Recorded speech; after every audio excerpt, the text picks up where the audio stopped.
Konbanwa minasan, it's Gray from Wakazashi's Tea House over in Japan. How are you doing? Are you good? Are you genki?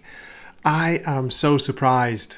I'm sat here now about to review Andor. Well, give my thoughts on it when I was supposed to be making a comic book review of Gunslinger Spawn, issue 12. That was the plan for tonight. So anyway, all plans have changed because I sat down to watch episode 1 of Andor. I thought, just give it a chance, see what it's like. 3 episodes later, I'm making this video. It's like, oh my God, I got totally pulled in.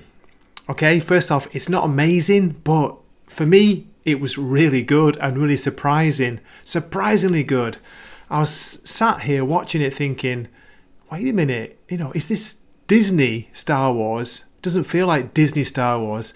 This is the closest thing to, I think, Rogue One since, I don't know. Yeah, since Rogue One.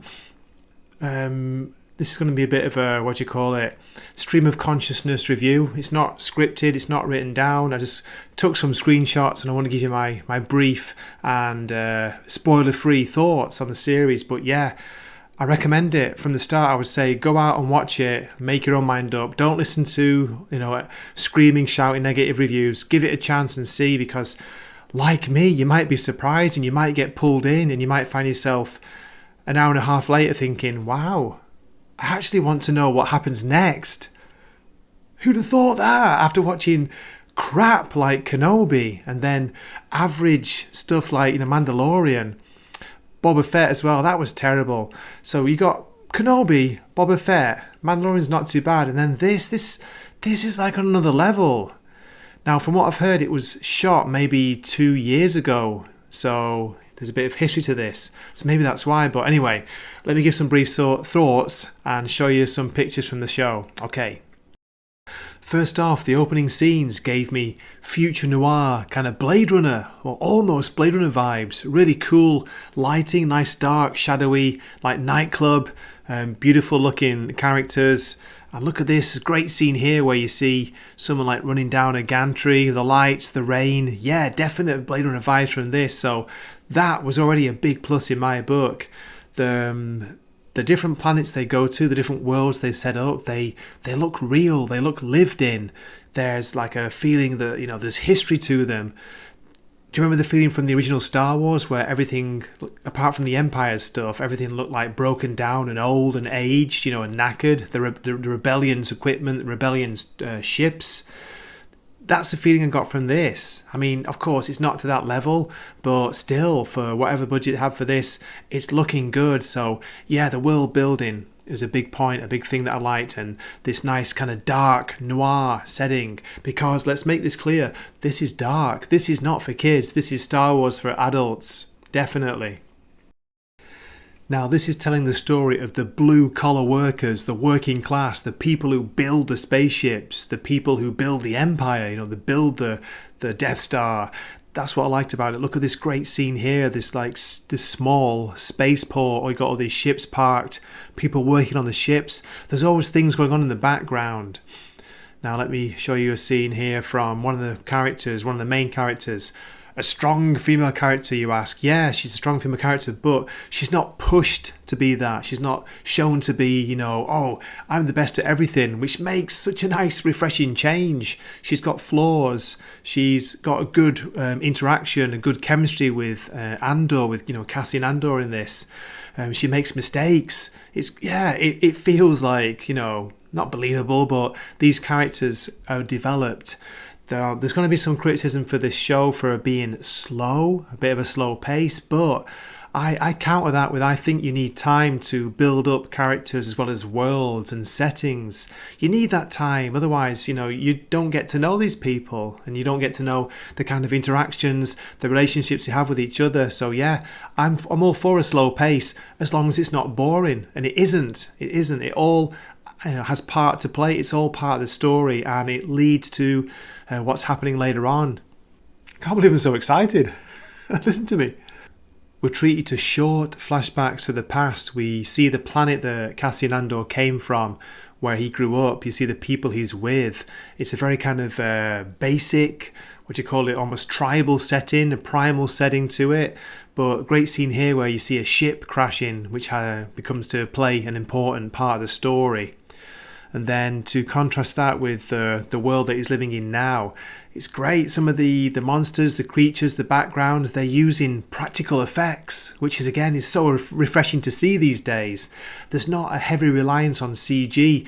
Well, it didn't feel like it was to me, but of course, for some of the backgrounds, they're going to use it for the ship scenes. But yeah, you see things going on the whole time in the background. You see these great sets which look like they've been built.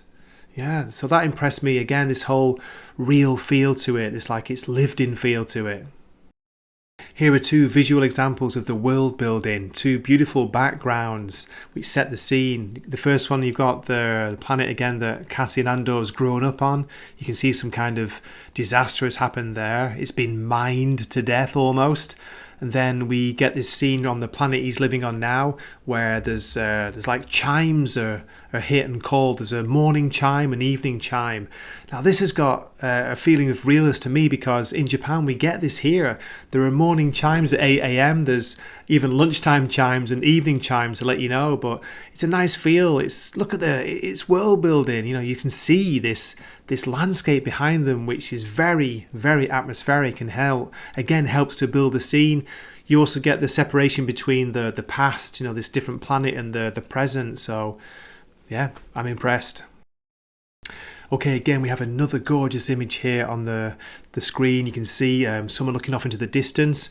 Now, can you guess who this is from behind? I'm sure you can't, but I was delighted to see that Stellan Skarsgard is here. He's in it. He's got a major role in the part. He comes into it in episode 2. So yeah, great to see him in here. And you can see him looking in the distance. And we get this great view of the classic Star Wars binoculars. Do you remember those from the original? The ones that Luke was using to check, look for the sand people. It was nice to see that. Yeah, good. Like a little bit of a nod to the past. But yeah, we get a gorgeous view from the sky, from a ship looking down on the city that Cassian Andor lives in. Can you see the bell tower there in the centre? Very small, but it's visible. And let me show you a little bit of one of the space yards, one of the ships they're working on. Just look at this. I'm losing my mind to this. I know I'm kind of geeking out. I'm being a bit like sci-fi geeky, but it's like spaceship porn almost. I'm loving it. Every scene I see of this, it just adds depth to the story. It adds a background. It gives the setting more feel, like a real feeling of depth, of like history. Does that make sense? Yeah, as you can tell, I'm loving these scenes. It really appeals to the sci-fi nerd in me. I have to give a shout out to some of the cinematography in this as well. There are some great shots in here. You see quite a few scenes of like looking down corridors or tunnels with circles in the distance. There's a bit of a kind of throwback, or I got vibes or reminders of HAL in 2001 A Space Odyssey, these corridors, or even Ridley Scott's Alien. Yeah, I've been impressed with the cinematography. There's some really good shots. In this series, it's not quite clear who they are, but there's a kind of police force for the Empire. And you can see them coming down in these ships here. Inside the ships, you see these guys wearing these blue uniforms. Now, I was delighted to hear Scottish accents, Northern English accents. Like, there's a lot of British accents in here, a few American ones too, but with the British accents, you get a real feeling of this is the Empire, this is classic Star Wars Empire. These are the bad guys. But yeah, shout out to any Scottish people out there. Good to hear the Scots getting a voice in Star Wars universe. Then, right near the end of episode 3, there's a really well-staged shootout. It's set in a kind of warehouse you've got these huge engine blocks or engine parts hanging from the ceiling. They all start swinging, they're getting shot down, there are things flying around. It was a really exciting scene, and the way they build up the tension to that scene, it's built up and built up. So that was good. I was totally in there again. I was hooked, and I wanted the scene to keep going. Some nice special effects, some good explosions, people like flying through the air. As I say, this is serious Star Wars. This is like Star Wars for adults, but I'm sure there's a lot of kids or certain teenagers who are going to enjoy it too. Now, I don't want this to go on for too long, so let me just sum up and finish with talking about the characters. I briefly mentioned it, but there are some really good, really well acted parts in this, good characters, people that you get invested in. You got good guys, bad guys, but also flawed characters. You're not sure whose side these people are on. So I really did enjoy that. I tell you what, I got more feeling from the acting, more emotion in these 3 short episodes than anything from the Amazon debacle, Rings of Power, or of course I mentioned Kenobi before, Boba Fett, even Mandalorian. There's so much more going on in these scenes. It's well written, it's well acted, it's well performed. So yeah, that's pretty much it. So I hope you enjoyed my short review.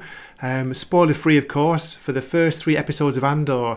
As I say, I'm totally surprised. I was blown away because I was hooked and I was pulled in, and I want to find out what's going to happen next. So yeah, I hope you enjoy it. Give it a chance, and please let me know what you think in the comments.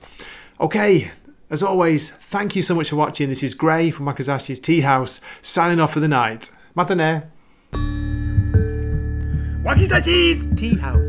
Please subscribe.